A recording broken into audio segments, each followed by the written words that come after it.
समीर बेंगलुरु के एक छोटे से कमरे में बैठा एक सॉफ्टवेयर इंजीनियर है। समीर के पास गूगल या माइक्रोसॉफ्ट से जॉब ऑफर का लेटर है। समीर के माता पिता की आंखों में चमक है क्योंकि अब उनका बेटा अमेरिकन ड्रीम जीने वाला है। लेकिन तभी खबर आती है कि अब H1B वीजा का शुल्क $1 लाख कर दिया गया है, यानी कि करीब करीब 88 लाख रुपए। क्या अब समीर का अमेरिकन ड्रीम जीने वाला सपना पूरा हो पाएगा?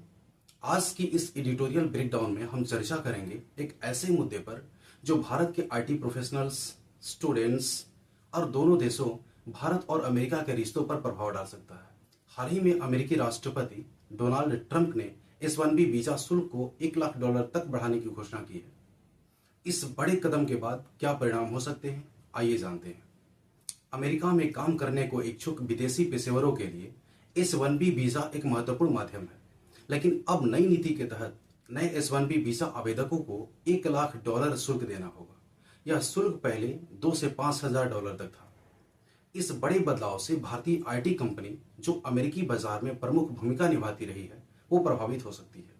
एक डेटा हमें बताता है कि भारत की $283 बिलियन की आईटी सेवा उद्योग में अमेरिका का योगदान लगभग 57% है। अमेरिका की एक महत्वाकांक्षी योजना मेक अमेरिका ग्रेट अगेन के तहत हुए बड़े बदलाव से अब कंपनियां अपने ऑन साइट्स प्रोजेक्ट्स को रोक सकती है और ज्यादा से ज्यादा स्थानीय कर्मचारी की भर्ती कर सकती है। इससे भारतीय पेशेवरों के लिए अवसर में कमी हो सकती है। H1B वीजा सिर्फ प्रोफेशनल्स के लिए ही नहीं बल्कि स्टूडेंट्स के लिए भी एक महत्वपूर्ण माध्यम है। H1B वीजा के शुल्क बढ़ने से छात्रों के लिए अमेरिका में पढ़ाई करना और उसके बाद में रोजगार प्राप्त करना कठिन हो सकता है। भारत सरकार ने इस मुद्दे पर चिंता व्यक्त की और उम्मीद जताई है कि व्हाइट हाउस अपनी इस नई नीति पर फिर से विचार करेगा। दोनों देशों के बीच स्किल्ड लोगों की आवाजाही ने टेक्नोलॉजी के विकास, इनोवेशन और इकोनॉमिक ग्रोथ में योगदान दिया है।